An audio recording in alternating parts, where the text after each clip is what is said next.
ನಮ್ಮ ದೇಶದಲ್ಲಿ 50% ಮಹಿಳಾ ಮತದಾರರನ್ನು ಹೊಂದಿದ್ದೇವೆ ನಾವು. ಬಳ್ಳಾರಿ ಕ್ಷೇತ್ರದಲ್ಲಿ 20 ಲಕ್ಷಕ್ಕಿಂತ ಹೆಚ್ಚು ಮತದಾರರಿರುವಂಥ ಈ ಕ್ಷೇತ್ರದಲ್ಲಿ ಮಹಿಳಾ ಮತದಾರರು 52% ಇದ್ದಾರೆ. ಇವತ್ತು ನಮ್ಮ ಸ್ವತಂತ್ರ ಭಾರತದ ಇತಿಹಾಸದಲ್ಲಿ ಮೊದಲ ಬಾರಿಗೆ ನೆಹರೂರವರಿಂದ ಹಿಡಿದು ನರೇಂದ್ರ ಮೋದಿಯವರಿಗೆ ಮಹಿಳಾ ಸಬಲೀಕರಣಕ್ಕೆ ಬಹಳ ದೊಡ್ಡ ಮೈಲಿಗಲ್ಲನ್ನು ಕೊಟ್ಟವರು ಯಾರಾದರೂ ಇದ್ದರೆ ಅದು ಸನ್ಮಾನ್ಯ ನರೇಂದ್ರ ಮೋದಿಯವರಂತ ಹೇಳಲಿಕ್ಕೆ ಇಚ್ಛೆ ಪಡ್ತಾ ಇದ್ದೇನೆ. 3 ವಿಧದ ಸಬಲೀಕರಣವನ್ನು ಮಹಿಳೆಯರಲ್ಲಿ ಮಾಡಿದ್ದಾರೆ ಅವರು. ನಾವು ಕಾನೂನಾತ್ಮಕವಾಗಿ ಇರ್ಬೋದು, ಆರ್ಥಿಕವಾಗಿರ್ಬೋದು, ಅಥವಾ ಸುಲಭ ಜೀವನೋಪಾಯಕ್ಕಾಗಿ ಅನೇಕ ಸಬಲೀಕರಣ ಯೋಜನೆಗಳನ್ನು ಇವತ್ತು ನರೇಂದ್ರ ಮೋದಿಯವರು ಕೊಟ್ಟಿದ್ದಾರೆ. ಪ್ರಪ್ರಥಮವಾಗಿ 33% ಮೀಸಲಾತಿ ನಮ್ಮೆಲ್ಲರ ಕನಸು. ಬಹಳ ವರ್ಷದಿಂದ ಇದ್ದಂಥ ಕನಸನ್ನು ಎಲ್ಲ ರಾಜಕೀಯ ಪಕ್ಷದವರು ಕೂಡ ಈ ಒಂದು ಮಹಿಳಾ ಮೀಸಲಾತಿಯನ್ನು ತರಬೇಕಂತ ಹೇಳ್ತಾ ಇದ್ದರು.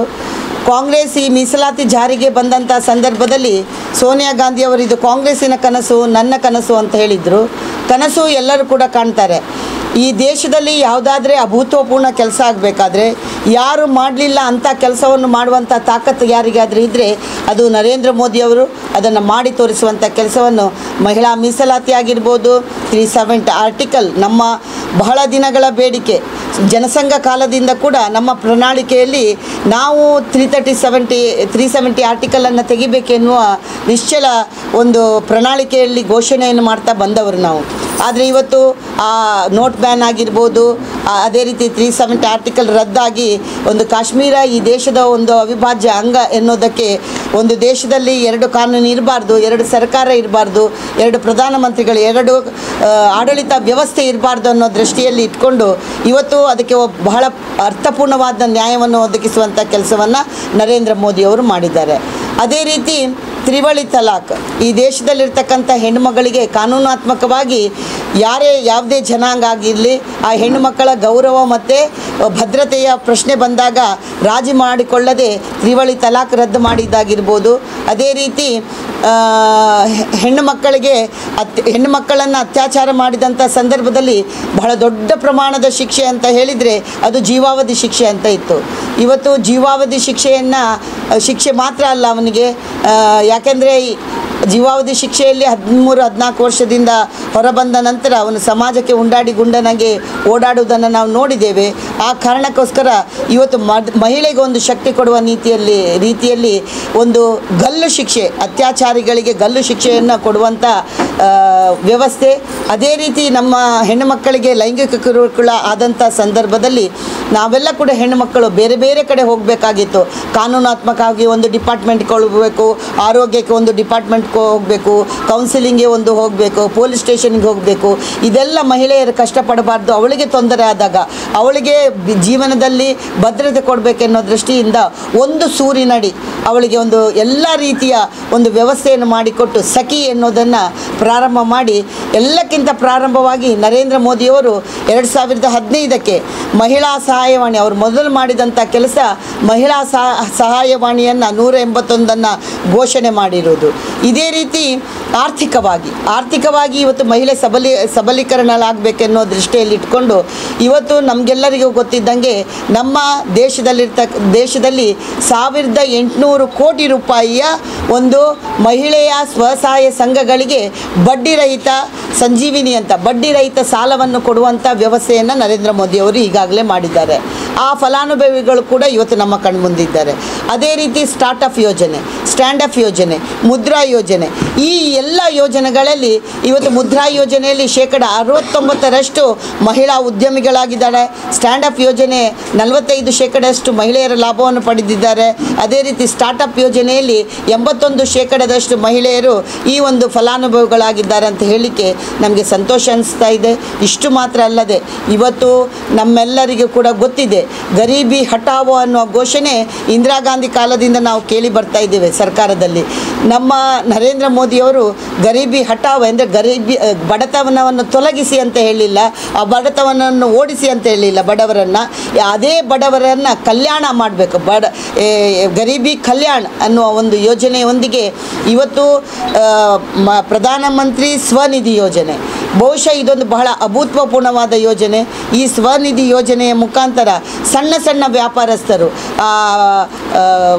ತಳ್ಳೋ ಗಾಡಿಯಲ್ಲಿ ತರಕಾರಿ ಮಾರುವವರು, ಹಣ್ಣು ಮಾರುವವರು, ಹೂ ಮಾರುವವರು, ಟೀ ಅಂಗಡಿ, ಗೂಡಂಗಡಿ ಇಡುವವರು, ಇವರೆಲ್ಲರಿಗೂ ಕೂಡ 10,000ದಿಂದ ಪ್ರಾರಂಭವಾದಂಥ ಈ ಸಾಲ ಸೌಲಭ್ಯವನ್ನು ಮುಂಚೆ ಮೀಟರ್ ಬಡ್ಡಿಗೆ ಅವರು ಸಾಲವನ್ನು ತಗೊಳ್ತಾ ಇದ್ದರು, ಸಾಯಂಕಾಲ ಕೊಡುವಂಥ ವ್ಯವಸ್ಥೆ ಇತ್ತು.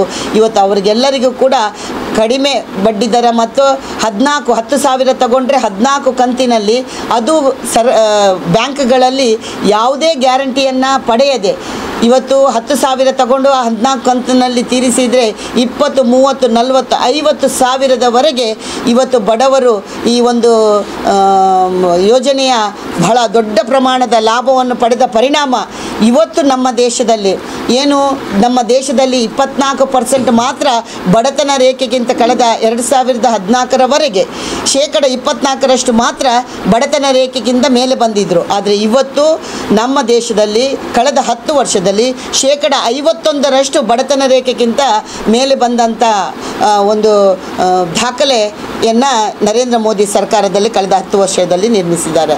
ಅದೇ ರೀತಿ ವಿಶ್ವಕರ್ಮ ಯೋಜನೆ, ಈ ವಿಶ್ವಕರ್ಮ ಯೋಜನೆಯಲ್ಲಿ ಬಹುಶಃ ಬಹಳ ದೊಡ್ಡ ಪ್ರಮಾಣದ, ನಮ್ಮ ಕರ್ನಾಟಕ 4ನೇ ಸ್ಥಾನದಲ್ಲಿದೆ ವಿಶ್ವಕರ್ಮ ಯೋಜನೆಯಲ್ಲಿ. ನಾವು ಅನೇಕ ನೋಂದಣಿ ಮಾಡಿದ್ದಾರೆ. 1 ಲಕ್ಷದವರೆಗೆ ಕಲೆಗೆ ಸಂಬಂಧಪಟ್ಟದ್ದು, ಹೆಣ್ಮಕ್ಳು ಟೈಲರಿಂಗ್ ಆಗಿರ್ಬೋದು, ಚಮ್ಗಾರರದ್ದಾಗಿರ್ಬೋದು, ಗುಡಿಗಾರರು ಮಾಡುವಂಥ ಎಲ್ಲ ಕಲಾತ್ಮಕ, ಚಪ್ಪಲಿಯಲ್ಲಿ ಡಿಸೈನ್ ಮಾಡಿದರೆ ಚಾಪೆ, ಬುಟ್ಟಿ, ಈ ರೀತಿ ಅವರ ಎಲ್ಲ ಕುಲಕಸಬುಗಳಿಗೆ ಬೇಕಾದಂಥ 1 ಲಕ್ಷದವರೆಗಿನ ಸಾಲ ಸೌಲಭ್ಯವನ್ನು ಕೊಡುವುದರ ಜೊತೆಗೆ 15,000ದಷ್ಟು ಅದಕ್ಕೆ ಬೇಕಾದಂಥ ಉಪಕರಣಗಳನ್ನು ಕೊಟ್ಟು ಅವರಿಗೆ 3 ತಿಂಗಳ ಟ್ರೈನಿಂಗ್ ಕೊಟ್ಟರು. ಟ್ರೈನಿಂಗ್ನಲ್ಲಿ ಅವರಿಗೆ ಗೌರವಧನ ಕೊಟ್ಟು ಈಗಾಗಲೇ ಈ ಯೋಜನೆಯನ್ನು ಪ್ರಾರಂಭ ಆಗ್ತಾ ಇದೆ. ನಿನ್ನೆ ಅಷ್ಟೇ ಕೋಲಾರದಲ್ಲಿ ಅದು ಅವರಿಗೆ ಸ್ಟೈಫೆಂಡ್ ಅವರ ಅಕೌಂಟಿಗೆ ಬರುವಂಥ ಕೂಡ ಪ್ರಾರಂಭ ಆಗಿದೆ. ಉಜ್ವಲ ಯೋಜನೆಯಿಂದ ಹಿಡಿದು ಪ್ರತಿಯೊಂದು ಯೋಜನೆಗಳನ್ನು ಅವರು ಕೊಟ್ಟಿದ್ದಾರೆ. ನಲ್ಲಿ ನೀರು ಇವತ್ತು ನಾನು ಹೇಳಲಿಕ್ಕೆ ಬಯಸುವರದು, 2014ರ ಹಿಂದೆ ಈ ದೇಶ ಯಾವ ಸ್ಥಿತಿಯಲ್ಲಿತ್ತು, ಈ 2014ರ ನಂತರ ಇವತ್ತು ನಮ್ಮ ದೇಶ ಯಾವ ಸ್ಥಿತಿಯಲ್ಲಿದೆ, ಕಾಂಗ್ರೆಸ್ ಮತ್ತು 10 ವರ್ಷದಲ್ಲಿ ಅಲ್ಲಿಗೆ ಮತ್ತು ಇಲ್ಲಿಗೆ ಇದ್ದ ಡಿಫ್ರೆನ್ಸ್ ಏನು ಅಂತ ನಾವು ಯೋಚನೆ ಮಾಡಿದರೆ, ಬಹುಶಃ 2014ರ ಹಿಂದೆ ನಮ್ಮದಕ್ಕಿಂತ 3 ಪಟ್ಟು ಹೆಚ್ಚು ಅಭಿವೃದ್ಧಿ ಕೆಲಸ ಈ ದೇಶ ಕಂಡಿದೆ, ಈ ಕರ್ನಾಟಕ ರಾಜ್ಯ ಕಂಡಿದೆ. ಬಹಳ ಪ್ರಾಮುಖ್ಯವಾಗಿ ಹೇಳಬೇಕಾದ್ರೆ, ಕಳೆದ ಬ್ರಿಟಿಷರ ಕಾಲದಿಂದ 2014ರವರೆಗೆ ಈ ದೇಶದಲ್ಲಿ, ಈ ಕರ್ನಾಟಕ, ನಾನು ದೇಶದ ಹೇಳ್ತಾ ಇಲ್ಲ, ಕರ್ನಾಟಕ ರಾಜ್ಯದಲ್ಲಿರ್ತಂಥ ರಾಷ್ಟ್ರೀಯ ಹೆದ್ದಾರಿಯ ಉದ್ದ 7,500 ಕಿಲೋಮೀಟರ್ನಷ್ಟು. ಇವತ್ತು ಕಳೆದ 10 ವರ್ಷದಲ್ಲಿ 4,650 ಕಿಲೋಮೀಟರ್ಗಳಷ್ಟು ರಾಷ್ಟ್ರೀಯ ಹೆದ್ದಾರಿ ನಮ್ಮ ಕರ್ನಾಟಕ ರಾಜ್ಯದಲ್ಲಿ ಆಗಿದೆ. ಇವತ್ತು ಉಜ್ವಲ ಯೋಜನೆ, ಇವತ್ತು ಪ್ರತಿ ಜನರಲ್ಲಿದ್ದಂಥ ಬ್ಯಾಂಕ್ ಖಾತೆಗಳು, ಇದನ್ನೆಲ್ಲ ಹೇಳ್ಬೋದಲ್ಲ ನಾನು, ಪ್ರತಿ ರಾಜ್ಯದಲ್ಲಿರ್ತಕ್ಕಂಥ ಬ್ಯಾಂಕ್ ಖಾತೆಗಳು ಈ ನಮ್ಮ ಕಳೆದ 10 ವರ್ಷದಿಂದ 2014ರವರೆಗೆ ಇಡೀ ದೇಶದಲ್ಲಿರ್ತಕ್ಕಂಥ ಬ್ಯಾಂಕ್ ಖಾತೆಗಳು 10.1 ಕೋಟಿ ಅಷ್ಟು ಬ್ಯಾಂಕ್ ಖಾತೆಗಳಿತ್ತು. ಆದರೆ ನರೇಂದ್ರ ಮೋದಿ ಕಳೆದ 10 ವರ್ಷದಲ್ಲಿ ಜನ್ಧನ್ ಖಾತೆಗಳನ್ನು, ಝೀರೋ ಅಕೌಂಟ್ ಖಾತೆಗಳನ್ನು ತೆರೆದ ಪರಿಣಾಮ ಇವತ್ತು ಅನೇಕ ಬಡವರ ಹತ್ರ ಇವತ್ತು 50.6ರಷ್ಟು 50 ಕೋಟಿ 6 ಲಕ್ಷದಷ್ಟು ಬ್ಯಾಂಕ್ ಖಾತೆ ನಮ್ಮ ದೇಶದಲ್ಲಿದೆ. ಅದರಲ್ಲಿ 28 ಕೋಟಿಯಷ್ಟು ಮಹಿಳಾ ಬ್ಯಾಂಕ್ ಖಾತೆದಾರರು ಇದ್ದಾರೆ. ಒಂದು ಅದೇ ರೀತಿ ಇವತ್ತು ನಲ್ಲಿ ನೀರು, ನಮ್ಮ ನಲ್ಲಿ ನೀರು ಇಡೀ ನಮ್ಮ ದೇಶದಲ್ಲಿ 24% ನಲ್ಲಿ ನೀರಿತ್ತು.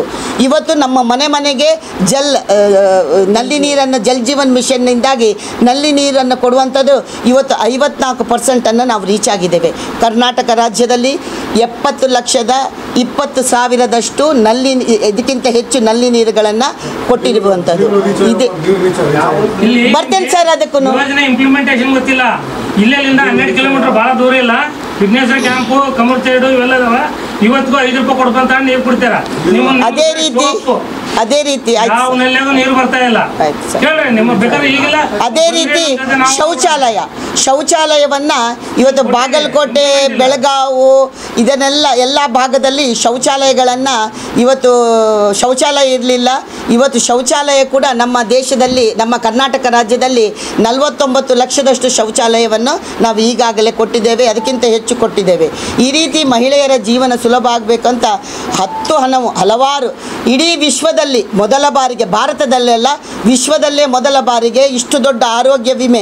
ಇದನ್ನು ನೀವು ಯಾರು ಕೊಡಬೇಕಂತ ಇಲ್ಲ. ಯಾರಿಗೆ ಕ್ಯಾನ್ಸರ್ ಆಗಿದೆ, ಯಾರಿಗೆ ಹಾರ್ಟ್ ಸರ್ಜರಿ ಆಗಿದೆ, ಕಿಡ್ನಿ ಫೇಲ್ಯೂರ್ ಆದವರಿಗೆಲ್ಲರೂ ಕೂಡ ಆಯುಷ್ಮಾನ್ ಭಾರತದ ಮುಖಾಂತರ ಇದು ಯಾರ ಕೈವಾಡನ್ನು ಬರಲಿಕ್ಕಿಲ್ಲ. ನೇರವಾಗಿ ನೀವು ಮಣಿಪಾಲ ಆಸ್ಪತ್ರೆಯಲ್ಲಿ ಕೂಡ ಟ್ರೀಟ್ಮೆಂಟ್ ತಗೊಂಡ್ರೆ 5 ಲಕ್ಷದವರೆಗಿನ ಖರ್ಚು ವೆಚ್ಚವನ್ನು ಕೊಡುವಂಥ ಕೆಲಸವನ್ನು ಮಾಡಿದ್ದೇವೆ.